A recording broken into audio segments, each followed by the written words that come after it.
স্বামী স্ত্রী আমাদের মধ্যে অনেকে আছে স্বামী স্ত্রীর সম্পর্ক বর্তমানে বাংলাদেশের আমার দিকে তাকানো বন্ধু, মাঝে মাঝে একটু হাসাই যেন ক্লান্তি না আসে, আপনাদের মধ্যে যেন কোনো ধরনের ভারী মনোভাব না আসে।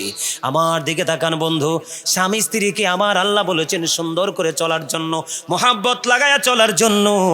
ও বন্ধু আমার দিকে তাকান, আমি আপনাদেরকে বলে দিই, আমার দিকে তাকান, কথা বলা যাবে না। আমি কি বলতে চাই, আল্লাহ রসুল বলেছে ওই যেই স্বামীটা পান খায় কি খায়, কথা বলেন, যেই স্বামীটা কি খায়? আমার রসুল বলেছে যেই স্বামীটা পান খায়, তুমি তোমার স্বামীটা অনেক পরিশ্রম করে তোমার ঘরে ফিরে এসেছে, তুমি তোমার স্বামীটার কাছে বসে তার সাথে মিষ্টি মিষ্টি আলাপ করো, তার ক্লান্তিটা দূর করার চেষ্টা করো, আর সাথে সাথে একটা কিলি পান বানাইয়া দাও, এই পান বানাইয়া বা চা বানিয়ে দাও, যে যেইটা পছন্দ করে। আল্লাহ রসুল বলেছে স্বামী স্ত্রী মোহাব্বত করে কিছু সময় যদি প্রেমময় আলাপের মধ্যে যদি থাকতে পারো গো, তোমার আমল নামায় নফল ইবাদতের সওয়াব আমার আল্লাহ দিয়ে দিবে। জোরে জোরে বলেন না সুবহানাল্লাহ। এখনকার স্বামী স্ত্রীর মধ্যে প্রেম আসেনি? আরো জোরে বলেন আসেনি? এখনকার স্বামী স্ত্রী হলো ইঁদুর এবং বিড়ালের মতো। কিসের মতো? বিড়ালে যদি ইঁদুর পায় কি করে? বিড়ালে ইঁদুর পাইলে কি হয়? খুশি হয়, কারণ চেপে ধরে তার পেটের খিদা নিবারণ করতে পারে।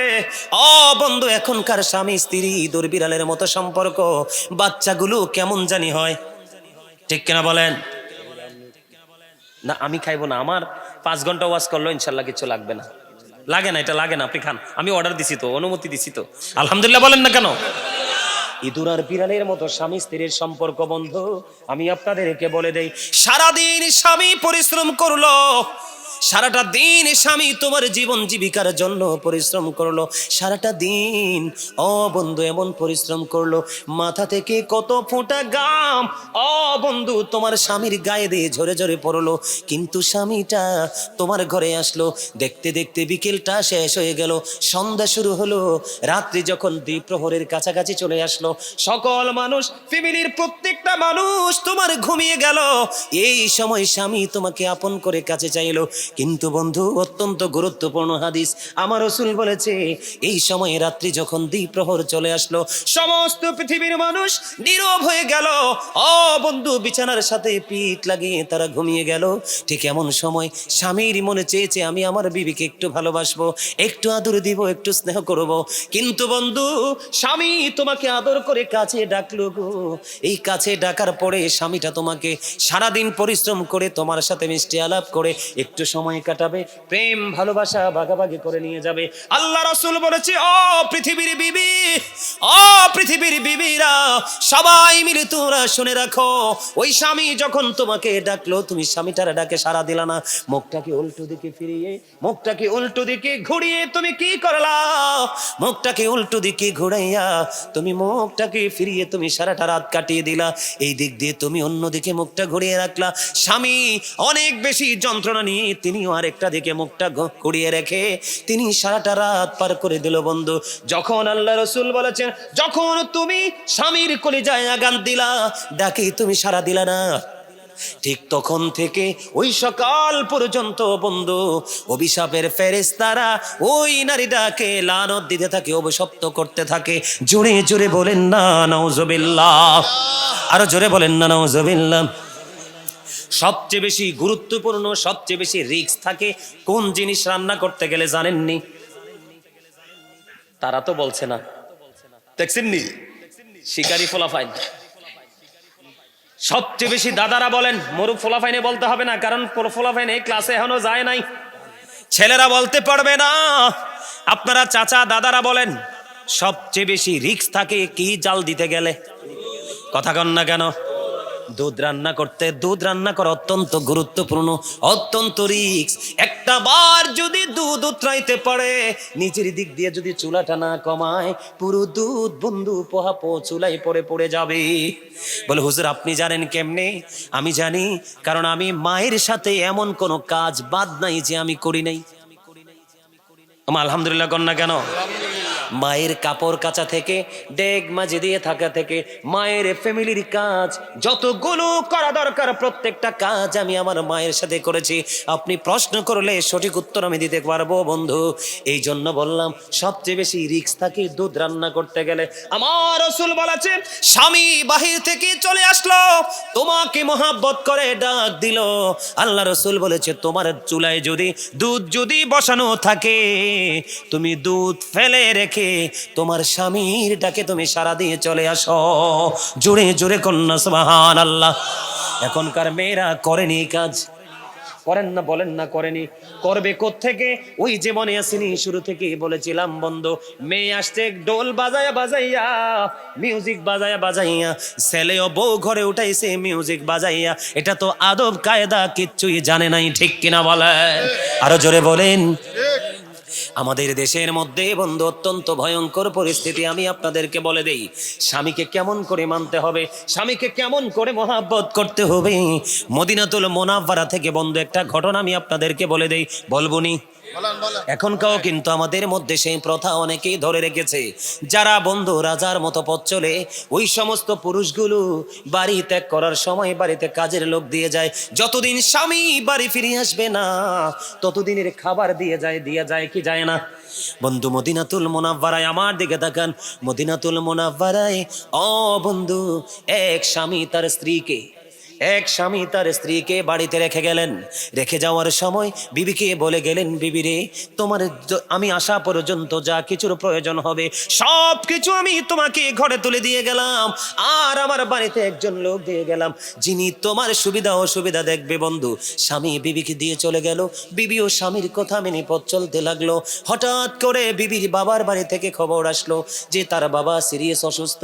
এই খবর শোনার পরে ওই মদিনাতুল মুনাওয়ারায় আমার রাসূলের জামানায় যখন এই বাবার বাড়ি থেকে খবর আসলো স্বামী ও বন্ধু সব কিছু দিয়ে চলে গেল, বাবার বাড়ি থেকে খবর আসলো বাবা অসুস্থ।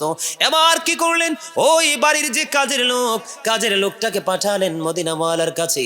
এবার মদিনাওয়ালার কাছে চলে গেলেন, যাওয়ার পরে বললেন, ইয়া রাসূলুল্লাহ, ইয়া হাবিবাল্লাহ, নবী গো, ও প্রাণের নবী, আমার যে মালিকিনী তেনাকে ওনার স্বামী বাড়িতে রেখে গেছে। এখন ওনার বাবার বাড়ি থেকে খবর আসলো, ওনার বাবার বাড়ি থেকে বন্ধু খবর আসলো ওনার বাবা অসুস্থ, কিন্তু ওনার স্বামী বলে গেছে আমি না আসা পর্যন্ত তুমি আমার সীমানা ত্যাগ করতে পারবা না।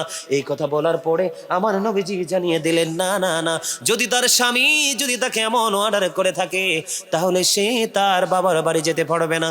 বন্ধু এত ভদ্র, এত জেন্টেল, আমরা সবাই জানি সন্তান আলেম হলে বাবা মা জান্নাতে যাবে। না না না ও বন্ধু, শুধু ছেলেদের কারণে বাবা মা জান্নাতে যাবে এমনটি নয় রে। সত্যিকারের প্রেমময় মেয়ে যদি তুমি দুনিয়াতে আনতে পারো, আল্লাহ যদি তোমাকে দেয়, এই মেয়ে তোমাকে জান্নাত পর্যন্ত পৌঁছে দিতে পারে। জোরে জোরে বলেন না সুবহানাল্লাহ, আর জোরে বলেন না সুবহানাল্লাহ। আপনার মনোযোগ আমার কাছে অত্যন্ত চমৎকার লাগছে, এই জন্য বলছি। যদি ভালো লাগে বসে যান। এই ভাইকে বসতে জায়গা দাও। আলহামদুলিল্লাহ বলেন, আরো জোরে বলেন না, আরো জোরে আলহামদুলিল্লাহ। আরে আলহামদুলিল্লাহ বলেন না। আমি ওয়াজ করতেছি, আমি ক্লান্ত হই না, আপনারা শুনতে শুনতে ক্লান্ত হয়ে গেলে হইব? কথা কন না কেন? কত গুরুত্বপূর্ণ ওয়াজ জানেন? এগুলো আমাদের জানা নাই, এই জন্যই আমাদের সমাজের মধ্যে এত যন্ত্রণা। প্রত্যেকটা এলাকায় ঘরে ঘরে সবচেয়ে বেশি যন্ত্রণা, এটা বিপজ্জনক যন্ত্রণা হলো স্বামী স্ত্রী বাবা মা। কথা বলেন? প্রত্যেকটা ঘরে ঘরে, প্রত্যেকটা এলাকায় এটা দিন দিন এটার পরিধি বাড়তেছে। শুধু ইহুদিদেরকে দেখে দেখে যদি মুসলমানের যে ধর্মীয় রীতি মানতো, ফলো করতো, আলেমদের সাথে যুক্ত থাকতো, তাহলে আমাদের জাতি এত ধ্বংস হতো? ঠিক কিনা বলেন? হতো? বন্ধুরি আমার, এবার শোনেন, ওই মহিলা সিদ্ধান্ত নিলেন, না না না, আমার রাসূল বললেন যাওয়া যাবে না, স্বামীও বলে গেল যাওয়া যাবে না, আমি যাব না। ওই মহিলা তার ঘরের আঙ্গিনায় কাটিয়ে দিল। দেখতে দেখতে দিন চলে যাচ্ছে, রাত চলে যাচ্ছে, সময় ফুরিয়ে যাচ্ছে, কিন্তু বন্ধু এখনো তার স্বামী বাড়ি ফিরলো না। এবার হঠাৎ করে আরেকদিন খবর আসলো, তোমার বাবা আর পৃথিবীর বুকে নাই। কেমন মেয়ে? এবার কি করলেন? আবার ওই কাজের মেয়েটা আল্লাহর হাবিবের কাছে পাঠিয়ে দিয়ে দিলেন। ওই রাসূলের কাছে যাওয়ার পরে বললেন, নবী গো, ওই যে নালিশ নিয়ে এসেছিলাম, ওই মহিলার বাবা আজকে পৃথিবী ছেড়ে চলে গেছে। ইন্না লিল্লাহি ওয়া ইন্না ইলাইহি রাজিউন। এখন ওই মেয়ে কি যেতে পারবে? রাসূল বললেন, তার স্বামী কি এখন ফিরে এসেছে? না গো রাসূল, না, তার স্বামী তো এখনো ফিরে আসে নাই। আমার রাসূল বললেন, স্বামীর অনুমতি ছাড়া যেতে পারবে না। ও বন্ধু, কি করলেন? ওই মেয়েটা আবারও ধৈর্য ধরলেন। আমার স্বামীর হুকুম এবং আমার রাসূল বলছেন স্বামীর অনুমতি ছাড়া আমি অনুমতি দিব না। এই মেয়েটা গড়ে রইল। ও বন্ধু, দেখতে দেখতে আপনারা তো জানেন, একটা মানুষ যখন মারা যায়, যত দ্রুত তাকে দাফন করা যায় ততই তো উত্তম। কারণ যদি সে অপরাধী হয়, সে তার যন্ত্রণার জায়গায় চলে গেল, আর যদি সে জান্নাতি হয়, তাহলে সে নিয়ামত ভোগ করার জায়গায় সে চলে গেল। জুড়ে জুড়ে বলেন না সুবহানাল্লাহ। বন্ধুরে আমার, এবার দেখতে দেখতে দিন চলে গেল, রাত চলে গেল। ওই বাবাকে কবরে দাফন করা হলো গো। কবর যখন দাফন করা হলো, আল্লাহ রাসূল খবর পেয়ে গেলেন রাত্র নিশি গভীরে। প্রাণের নবীজির কাছে খবর চলে আসলো, ওই যে মেয়েটা স্বামীর কথা মেনেছে, স্বামীর হুকুম মেনে বাড়ির আঙিনায় নিজেকে আবদ্ধ রেখেছে, আর রাসূলের কথা মান্য করেছে। শুধুমাত্র এই মেয়েটার এই পথ চলার কারণে, পর্দা করার কারণে, স্বামীর কথা মানার কারণে, আল্লাহ রাসূলের কথা মানার কারণে আল্লাহ রাব্বুল আলামিন খুশি হইয়া তার বাবার পুরো জীবনের গুনাহগুলো আমার আল্লাহ মাফ করে দিয়েছে। জোরে জোরে কন্যা সুবহানাল্লাহ।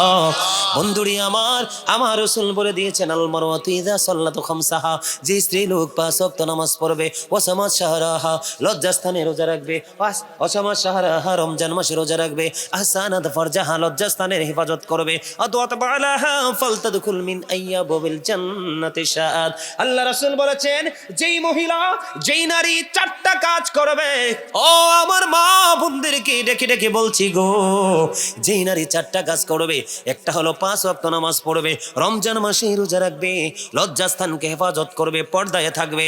আল্লাহ রাসূল 4র্থ নম্বরে বলেছে, যেই বিবি স্বামীর কথা মেনে চলবে, আল্লাহ রাসূল বলেছেন কাল হাসরের দিন তার জন্য 4টা জান্নাতের দরজাই খোলা থাকবে, সে যেটা দিয়ে মন চায় সেটা দিয়ে ঢুকতে পারবে। আমার আল্লাহ তার জন্য পুরো রাস্তা উন্মুক্ত করেছে। জোরে বলেন না সুবহানাল্লাহ। তাহলে মা বোনেরা, নারীরা তার স্বামীকে মূল্যায়ন করতে হবে। একটা নারীর জীবনে শ্রেষ্ঠ নেয়ামত হলো তার স্বামী, কারণ স্বামীর সন্তুষ্টিতেই নারীর জান্নাত। আল্লাহর হাবিব বলেছেন, ও পৃথিবীর আমার মা বোনেরা, সবাই মিলে শোনো গো, তুমি যদি তোমার স্বামীর কথা মতো চলতে পারো, তবে হ্যাঁ, শুধু যে বিবি তার স্বামীর কথা মতো চলবে এমনটিও নয়, স্বামীটাও হতে হবে প্রেমময়। বাংলাদেশে অনেক স্বামী আছে অসভ্য, ঠিক কিনা বলেন? অনেক স্বামী আছে অসভ্য। আমি অসভ্যতার লাইনে পড়ে আসতেছি, আগে মা বোনদের সাইডটা আমি শেষ করে নেই বন্ধু। আল্লাহ রাসূল বলেছেন, কোন বিবি যদি ইন্তেকাল করে, ইন্তেকাল করার পরে তার স্বামী যদি বিবির জন্য কান্না করতে গিয়ে, আফসোস করতে গিয়ে একটা ফোঁটা চোখের পানি যদি ফালায়, আমার রাসূল জানিয়ে দিয়েছে, ওই নারীর জান্নাত কেউ আটকাতে পারবে না, বিনা হিসাবে যাবে সেই জান্নাতে। জোরে জোরে বলেন না সুবহানাল্লাহ। বন্ধুরে আমার, আমাদের গ্রামের মধ্যে একটা শয়তানি চলে, এটাও কিন্তু কিতাব থেকে সংগ্রহ করা। সেই শয়তানিটা হলো, এটারে আমরা আঞ্চলিক ভাষায় বলি জোলা। বুঝেননি? বলে বাবার বাড়ি নিয়ে জোলা করছে। কথা বল না কেন? মানে স্বামীর পকেট কেটেছে বিবি। স্বামীর পকেট কাটলে বিবির এটা দোষ না। স্বামীকে না জানিয়ে যদি বিবি স্বামীর পকেট থেকে টাকা নিয়ে খরচ করে, এটা দোষেরও না, এটা চোরিও না, এটা কোনো কিছু না, বরংস এটা হলো প্রেম। কথা বলেন না কেন? কিন্তু বন্ধু, সমস্যাটা হলো কোথায়? সমস্যাটা আমি আপনাদের সামনে একটুখানি তুলে ধরবো। এই সমস্যাটা কোথায় বন্ধু? সমস্যা হলো, আপনি স্বামীর পকেট থেকে টাকাগুলো নিয়ে গেলেন, কিন্তু নিয়ে বাবার বাড়ি রাখলেন। সময় যখন হলো, স্বামীর কাছে আবার এনে দিলেন, বাবার বাড়ির কথা বলে। আছে না নাই? আপনাদের এলাকায় মনে হয় এরকম নাই, কিন্তু আমি আমার জীবনে এমন শয়তান মহিলা দেখছি। কথা কন না কেন? কি করে?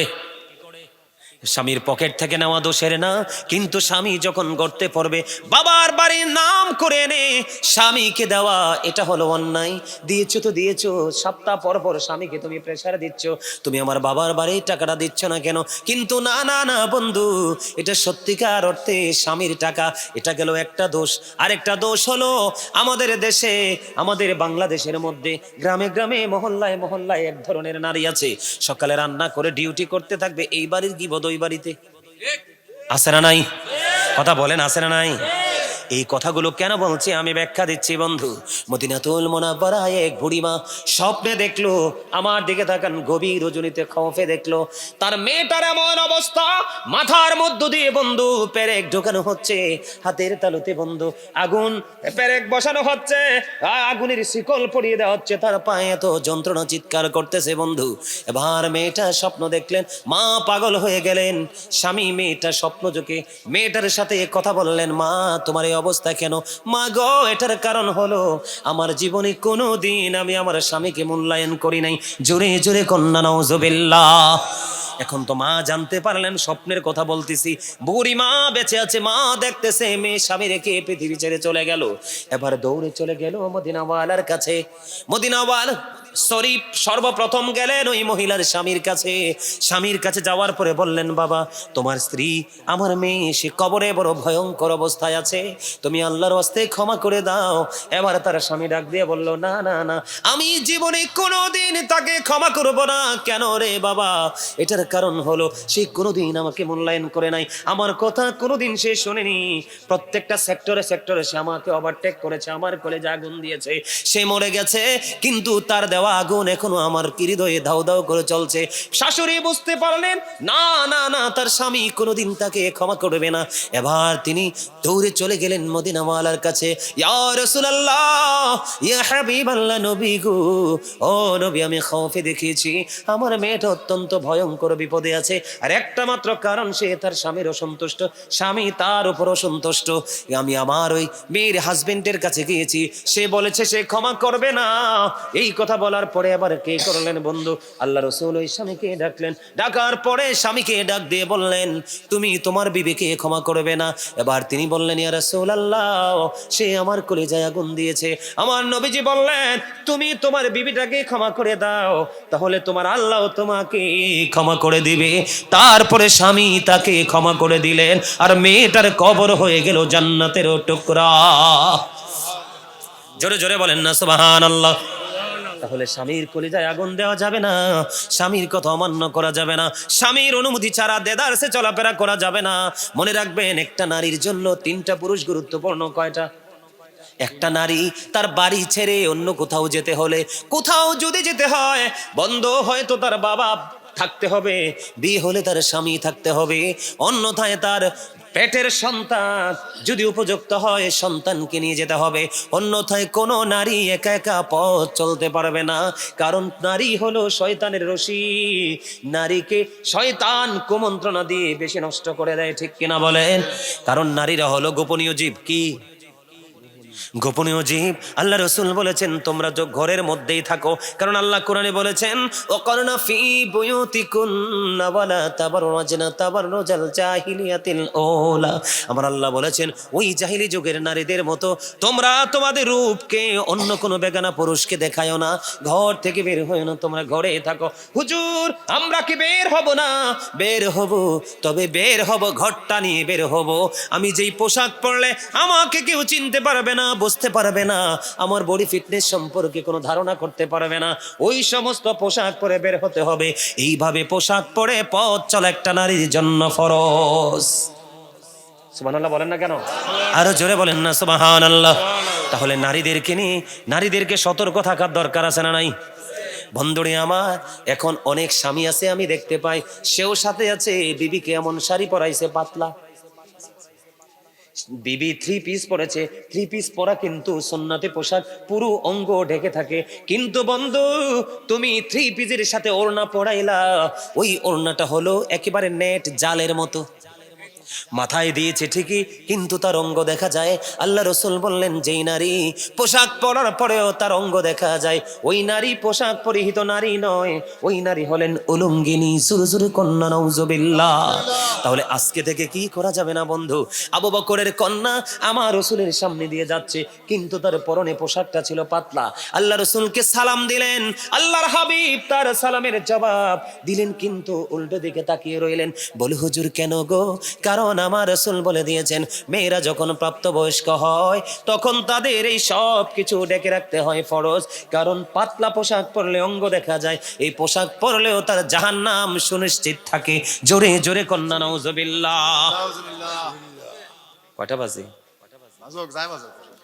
ওমা, রাজ্যের বাজ্যা কিছু তো ওয়াজটা শেষ করে দিতে হইব। হ্যাঁ, ভাল লাগে আপনার কাছে? ভাল লাগেনি সবার কাছে? আরো জোরে কোন, ঠিক আরো জোরে। সবার কাছে ভাল লাগে? তাহলে একটা গজল গাইব আরো জোরে। সাবধানে থাকিও নারী পর্দার আড়ালে, হাদিসে হারাম লেখে অন্য দেখিলে। সাবধানে থাকিও নারী পর্দার আড়ালে, পর্দা করে চললে নারী ফাতেমারি সঙ্গে তুমি, ফাতেমারি সঙ্গে তোমার জান্নাত হবে। সাবধানে থাকিও নারী পর্দার আড়ালে। বর্তমানের নারী গণে তারা স্বামীদেরকে ঘরে রেখে, ভালো লাগে না তাদের পার্কে না গেলে। এনার্জি নাই, সব এনার্জি কেন হলেন? আমি কি বল কথা কইছি? ভালো লাগে না তাদের পার্কে না গেলে, সাবধানে থাকিও নারী পর্দার আড়ালে। বর্তমানের নারী গণে তারা ঠোঁটে গালে আলতা মেখে, রূপের ব্যবসা করে তারা শহরে চলে। ঠিক না বাঠে? রূপের ব্যবসা করে তারা শহরে চলে। সাবধানে থাকিও নারী পর্দার আড়ালে। আজকালের নারী গণে তারা স্বামীদেরকে ঘরে রেখে, ভালো লাগে না তাদের মার্কেটে না করলে। ঠিক না ঠিক? ভালো লাগে না তাদের মার্কেটে না করলে। সাবধানে থাকিও নারী পর্দার আড়ালে। ঠিক না বেঠি? আরো জোরে বলেন। এটার জন্য কিন্তু বিবি জাহান্নামে যাবে না, এটার জন্য কিন্তু বিবি দায়ী হবে না। প্রত্যেকটা স্বামীর কাঁধে তুলবে জাহান্নাম নামক বাঁশ। কথা বল না কেন? কারণ বিবি তো আপনার, রাখবেন কিভাবে ডিসাইড করবেন আপনি। আপনি তো ছেড়ে দিয়েছেন, ঠিক কিনা বলেন? তাহলে বন্ধু, বাবা মা, স্বামী এবং সন্তান সবাইকে অ্যালার্ট থাকতে হবে, ছেড়ে দিলে চলবে না। আপনার আমার প্রাণের রাসূল তিনি কি বলে দিয়েছেন? আমার দিকে তাকান। আমাদের সমাজের মধ্যে কিছু নারী আছে পুরুষের মতো চলে। আমার কথা কয় না কেন? আছে না নাই? দাদা ভাই আসেনিও? আছে না? দেখবেন ছেলের আর গেঞ্জি পরে, ও যুবক তোমরা কেন বোঝো না, আমি কিন্তু শপিং করতে যাই, আমার সে ভালো শপিং এখানে আপনারা কেউ করতে পারবে না। মহিলাদের জিনিস আমার চেয়ে ভালো কেউ করতে পারবেন না। বলে, হুজুর কেন? আমার ফ্যামিলির কোনো মহিলা বাইরে এসে বাজার করে না। যদি কাপড় কিনি সেটাও আমি, 3 পিস কিনি আমি, জুতাও কিনি আমি, সব কিছু কিনে দেই আমি আমার পরিবারকে। আমার ফ্যামিলি কিন্তু জয়েন্ট ফ্যামিলি। কাপড় কিনলে অনেকগুলো কিনতে হয়, জুতা কিনলে অনেকগুলো কিনতে হয়। অন্ধ এমনি করে করে সব কিছু আমি কিনে দিই, কখনো কোনো তাদের কোনো অভিযোগ থাকে না। বলে, হুজুর কেন বললেন? এটা বলার কারণ হলো, আমি যখন শপিং মলে যাই, পুরুষের শুধু কয়েকটা জিনিস আমি খুঁজে পাই। একটা লুঙ্গি, একটা প্যান্ট, একটা পায়জামা, একটা ট্রাউজার, একটা টি শার্ট, আরেকটা গেঞ্জি। এই তো পুরুষের কি শেষ না? আর কি কিছু আছে? কিন্তু বন্ধু, তুমি মার্কেটে যাও গো, যাওয়ার পরে তুমি 1 পিস থেকে 2 পিস থেকে 3 পিস থেকে 4 পিস থেকে, ও বন্ধু তুমি যত তুমি মার্কেটে ঘুরবে শুধুই নারীদের পোশাক। কিন্তু ওই হতভাগা নারীটা কতই হতভাগা, এত সুন্দর সুন্দর ড্রেস থাকার পরেও, এত সুন্দর সুন্দর পোশাক থাকার পরেও বাজারে গিয়ে একটা বন্ধু হাফাতা গেঞ্জি কিনে আনে, শার্ট কিনে আনে। আছে না নাই? আমি আপনাদেরকে বলে দিই, আগামী দিন থেকে বলবেন গাজী সুলাইমান বানিয়ে কোনো কথা বলছে কিনা। এই ছেলেরা পরাটাই স্বাভাবিক, কিন্তু মেয়েরাও এখন জিন্স প্যান্ট পিনি। পড়ে কি পড়ে না? বন্ধুরে আমার, আমি আপনাদেরকে আজকে বলে দেই, কারণ নারীরা হলো সবচেয়ে সম্মানী, ফুটন্ত ফুলের মতো, মায়ের মতো, মায়ের জাত তারা সর্বোচ্চ সম্মানী। কিন্তু বন্ধু, তার উল্টো দিকে গেলে এটা শয়তানের রশিও। কথা কন না কেন? পৃথিবীর বুকে যত পুরুষকে ফান্দে ফালিয়েছে, যত পুরুষকে ধ্বংস করেছে নারীরাও। কারণ আপনাকে মনে রাখতে হবে, যেখানে একজন বেগানা পুরুষ থাকে, যেখানে আরেকজন বেগানা নারী থাকে, এখানে তৃতীয় জন থাকে বন্ধু, শয়তান। ঠিক কিনা বলেন? এই জন্য আমি বলে দিতে চাই, ও বন্ধু, নারীদের পোশাক পুরুষের জন্য আর পুরুষের পোশাক নারীদের জন্য। এই দুইটা শ্রেণীকে আমার রাসূল অভিশপ্ত বলে গেছেন। জোরে জোরে কন্যা নাউজুবিল্লাহ। এই যে আমাদের মধ্যে অনেক ছেলেদেরকে দেখা যায় মেয়েদের বেন মাথায় দেয়, আছে না নাই? আরো জোরে আসেনি রে স্বাস্থ্য ভাই, আছে না? কথা কয় না, আসেনি? আরো জোরে কর। আবার দেখা যায় বন্ধু, এখন অনেক ছেলেরা মেয়েদের ডিজাইনের পাঞ্জাবি বানায়, আছে না নাই? আরো জোরে। এখন দেখা যায় অনেক মেয়েরা ছেলেদের মতো শু পরে, কথা কয় না কেন? আসেনি? এই জন্য আমার